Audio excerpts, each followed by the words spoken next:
Emotions I don't need. No pain and nothing on which the hurt can feed.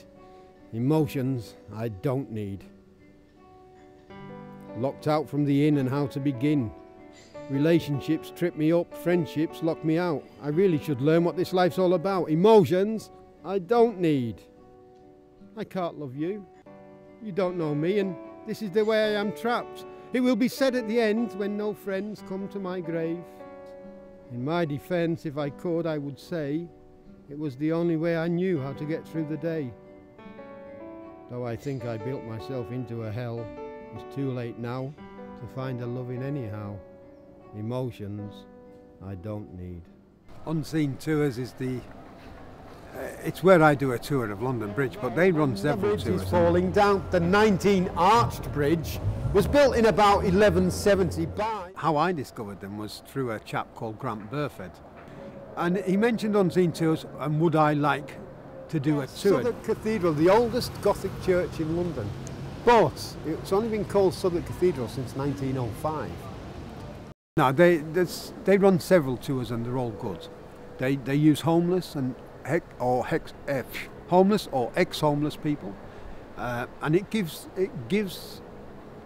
that person a chance to mix with other people they might not normally mix with, and to give their point of view if that's what they want to do. There's no pressure on me to tell people about what homelessness is like. Everyone knows if you've got nowhere to live, you got nowhere to live. What can you say about it? If it's raining, you get wet. Imagine this as sort of really mean streets and like brothels on every corner. And I ran away from home when I was 15 because I didn't like living in a small town, which it was then. Worked on the south coast, thought I knew everything, came to London, immediately homeless. This would have been most important because of its positioning to the docks. Everything coming in and out of London, or mostly everything, would have come through here. And this was where sailors would have hooked up with their fresh fruit and veg. As I say, today it's not much of a market. Fell in with a crowd who were a good bunch of lads, but they weren't the wisest of souls. Neither was I was a kid. And of course, like a lot of people, I experimented with things, alcohol certainly, but unfortunately I experimented with drugs. Found I liked them and kept on them for most of my life. There was a young lady did this tour before me. She does another tour now in Brixton, a lovely young lady, and she was homeless for quite a period of time. And she tells me that the chaps here used to let her sleep on board ship, which is really nice, because there's very few places where certainly for a woman to sleep safely, never mind a man. And I think this would have been you draw up the gangplank, it's a safe place to sleep. I slept on the streets many times. Sometimes when I was drunk, sometimes when I was drugged. Interesting about this though, what do you think this is? Any ideas? Art.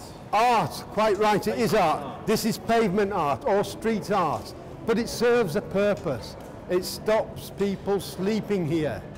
You can't sleep on this. One thing I've never done is begged on the streets. If you think going to a church hall, getting a free breakfast, going to Lincoln's Inn Fields, getting free sandwiches and soup, or going to Crisis at Christmas, or going to any of 1,000 charities in London, getting clothes, if that's being a beggar, then yes, I have been a beggar. I don't know, I've never lost all my pride. When you're homeless, you're an outcast. Society doesn't want to know you, the police certainly don't want to know you, you're a bloody nuisance. So if they see you on the street, and they've got time of course, they'll roust you. Now, the police will say, no, we treat everybody the same. Well, that's not true, they don't. They move people on. I think homeless people are treated as the invisible people. And when you start believing that you're invisible, you become invisible and you don't really give a shite what people think about you because they can't see you. And when they can't see you, you do crazy things. And that's the problem. People don't see homeless. All they see is their hand. I think a typical day is a good word for being homeless because every day is the same. You get up from wherever you are, and being homeless doesn't necessarily mean being on the streets. You can be sleeping on a friend's floor. But you get up, you've got nowhere to go, so there's no rush. But then you've got no money, especially if you're taking drugs, so you've got to get some food. But there's that time in between when, I don't know, you know time's going on, and it seems there's nothing you can do about it. And it frightens you, really, because every day is like that. And when you look back, God almighty, that's gone so quick. Now they look not too dissimilar, all right. You see the little, no dome and St. Paul's. Well, I'll tell you why I give up drugs. A friend of mine, I'd taken drugs with him for 30 years, and he was diagnosed with terminal cancer. But he died. But before he died, I had to walk away because I thought I'm going to be on my own, which didn't really bother me, but it's just that thought that came to me. And that was the catalyst that set me straight, if you like. Every Halloween, there's a fantastic march here. Candlelit procession. He does a walk, and it culminates here, and we say prayers for the outcast dead. And you can watch. What turned my life around, apart from me really realising I had the desire to stop taking drugs, was a charity in Soho called the House of St. Barnabas. And through crisis, I was referred to a life skills course, which I thought was a load of crap to start with. I really did. I thought it was a right scam. And then suddenly everything became clear. It's like someone had taken the scales off my eyes. And I really got into this charity. The way I lived probably destroyed everyone around me. Except for me. I mean, I was oblivious to what I was doing to other people. But my mother, who's still alive, she's well in her 80s, strong as an ox, never closed the door on me. I could always go home. Do I feel guilty about that? No, it's past. You know, I have regrets, that's all, but you can't build mountains out of them. That's it, yeah, I think they're all happy I'm housed and not taking drugs and happy in myself. Turned myself around. I'm still looking for a job, a full-time job. I like to think I've turned my life. I certainly won't go back to being homeless because my first priority now is to pay my rent.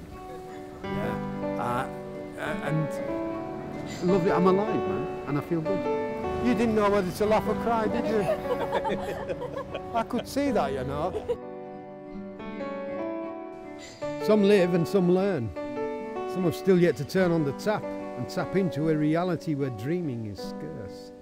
Dare I say, yes I will, the hills we all climb are neither yours nor are they mine, they are shared, swore at and cared for, looked down and built up as impossible peaks.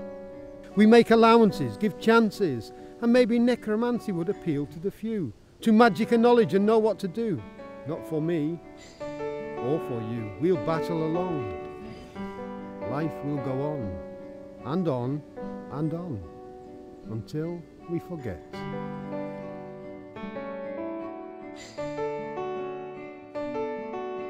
The whitening lightning, the appearance of ghosts are to me not frightening, just thoughts though they last, those pieces of the past.